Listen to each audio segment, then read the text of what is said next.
1947 में बंगाल हिंदू और Muslim majority areas की बेसिस पर मजीद डिवाइड हो गया। हिंदू मेजॉरिटी बंगाल बन गया इंडिया का हिस्सा और मुस्लिम मेजॉरिटी बंगाल बन गया पाकिस्तान का हिस्सा, जिसे ईस्ट बंगाल कहा जाने लगा। लेकिन यही ईस्ट पाकिस्तान फिर आगे चलकर 1971 में पाकिस्तान से भी अलहदा होकर एक नया कंट्री बांग्लादेश बन गया। डिवीजन के बावजूद ये नया कंट्री बांग्लादेश एक बहुत ही स्ट्रेटेजिक पोजीशन पर था। बांग्लादेश साउथ एशिया और साउथ ईस्ट एशिया के दरमियान एक नेचुरल लिंक है। कोई भी रीजनल ट्रेड कोऑर्डिनेशन हो, चाहे वो एशियन हो या सार्क, वो बांग्लादेश के बगैर नहीं हो सकती। सबसे बढ़कर बांग्लादेश इंडिया और चाइना दोनों के लिए बहुत ही इम्पोर्टेंट है और उसकी वजह ये है कि इंडिया की सबसे बड़ी जियोग्राफिकल वीकनेस ये सिलीगुड़ी कॉरिडोर है, जिसे चिकन नेक भी कहा जाता है। ये बांग्लादेश और नेपाल के बीच सिर्फ 24 किलोमीटर का चौड़ा रास्ता है, जिसके थ्रू इंडिया अपनी 7 नॉर्थ ईस्टर्न स्टेट्स के साथ कनेक्टेड है, जिन्हें 7 सिस्टर्स भी कहा जाता है। इन स्टेट्स में असम, मणिपुर, मेघालय, मिजोरम, नागालैंड, त्रिपुरा और अरुणाचल प्रदेश शामिल हैं। अब चाइना अरुणाचल प्रदेश पर अपना क्लेम करता है, मगर ये स्टेट इंडियन कंट्रोल में है। इसी तरह इंडिया के नॉर्थ ईस्ट में नेपाल, तिब्बत और भूटान के बॉर्डर के साथ सिक्किम है, जिसे 2003 में आकर चाइना ने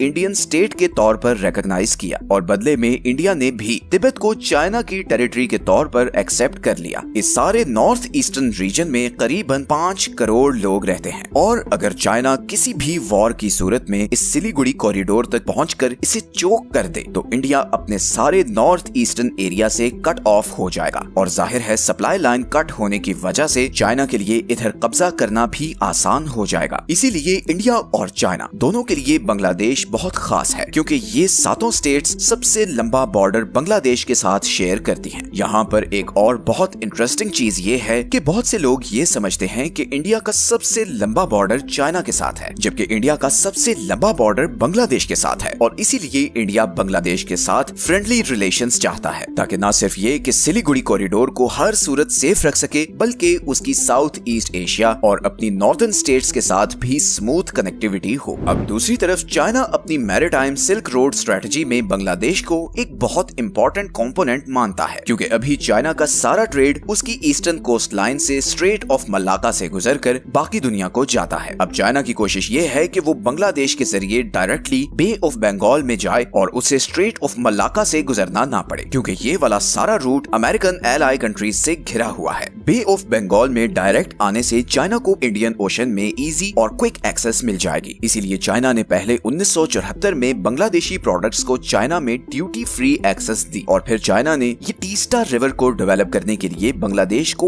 $1 बिलियन की ऑफर भी की। इसका मकसद यही था कि चाइना बांग्लादेश की गवर्नमेंट को अपने साथ मिलाना चाहता है। चाइना कॉक्स बाजार बीच पर एक पोर्ट भी बना रहा है, जिसे 2023 में ऑफिशियली इनॉग्रेट भी कर दिया गया है और ये कोई आम पोर्ट नहीं है, बल्कि प्रॉपर नेवल पोर्ट है, जहां पर चाइनीज सबमरीन्स और वॉरशिप्स भी डॉक कर सकेंगी। लेकिन दोस्तों, यहाँ पर एक और बहुत ही इंटरेस्टिंग बात यह है कि कॉक्स बाजार बीच से सिर्फ 9 किलोमीटर दूर बे ऑफ बंगाल के नॉर्थ ईस्ट में यहाँ पर 3 किलोमीटर के एरिया का एक छोटा सा आइलैंड है, जिसे सेंट मार्टिन आइलैंड कहा जाता है। ये आइलैंड आज बांग्लादेश के कंट्रोल में है, लेकिन 2012 से पहले म्यांमार भी इसको क्लेम करता था, मगर फिर international tribunal for the law of the sea यानी इटलॉस ने इसे बांग्लादेश का ही हिस्सा डिक्लेयर कर दिया। अब यहाँ पर इंटरेस्टिंग बात यह है कि अभी हाल ही में बांग्लादेश की एक्स प्राइम मिनिस्टर हसीना वाजिद ने ये स्टेटमेंट दी है कि उनकी गवर्नमेंट गिराने में अमेरिका का बहुत बड़ा हाथ है, क्योंकि उन्होंने अमेरिका को इस सेंट मार्टिन आइलैंड पर बेस बनाने की इजाजत नहीं दी थी। ये बात बहुत सालों से न्यूज में आती रही है कि अमेरिका यहाँ पर एक एयर बेस बनाना चाहता है, ताकि अगर चाइना बांग्लादेश के थ्रू स्ट्रेट ऑफ मलाक्का को बाईपास कर भी ले तो यहाँ पर अमेरिका इस बेस के थ्रू उसकी एक्टिविटीज पर नजर रख सके। और अब जब चाइना ने बे ऑफ बंगाल में नेवल पोर्ट बना ली है तो अमेरिका की यहाँ पर एयर बेस की अहमियत और भी ज्यादा हो गई है। And on top of this, Bangladesh में नई गवर्नमेंट का झुकाव किस कंट्री की तरफ होगा, ये पॉइंट इस वक्त पूरी दुनिया का फोकस ऑफ अटेंशन बना हुआ है। यहीं पर अगर हम बांग्लादेश के जियोग्राफिक फीचर्स पर वापस आएं तो जैसा कि हम पहले भी डिस्कस कर चुके हैं कि बांग्लादेश का सबसे बड़ा रिसोर्स उसके ये दरिया हैं, जहां बाकी सारी सारी दुनिया पानी की कमी का शिकार है, वहीं बांग्लादेश के पास बहुत पानी है, बल्कि जरूरत से कुछ ज्यादा ही पानी है। बांग्लादेश का सबसे बड़ा इशू ये है कि यहाँ पर हर साल बहुत खतरनाक तूफान और फ्लड्स आते हैं। हर मॉनसून में ये दरिया उबल पड़ते हैं और बांग्लादेश के ये 70% हाईलाइटेड एरियाज फ्लड की वजह से तबाही का शिकार होते हैं और तकरीबन हर मॉनसून में यही होता है। इसकी वजह यह है कि साउथ एशिया में मॉनसून विंड्स ओरिजिनेट ही बे ऑफ बंगाल और अरेबियन सी से होती हैं। अब क्योंकि बांग्लादेश बे ऑफ बंगाल के बिल्कुल साथ है तो सबसे ज्यादा बारिश भी इधर ही होती है। बट स्टिल जिस तरह की फर्टाइल जमीन और समुद्र की एक्सेस बांग्लादेश के पास है, अगर बांग्लादेश को एक कमिटेड लीडरशिप मिल जाए तो इस कंट्री की तकदीर बदल सकती है। फिलहाल तो सारी दुनिया का फोकस बांग्लादेश में आने वाली नई सरकार पर होगा, बिकॉज वो ही साउथ ईस्ट एशिया का पावर बैलेंस डिसाइड करेगी। मेरी तो दुआ है कि बांग्लादेश के हालात जल्द से जल्द ठीक हों और वो अपने अनटैप्ड पोटेंशियल से भरपूर फायदा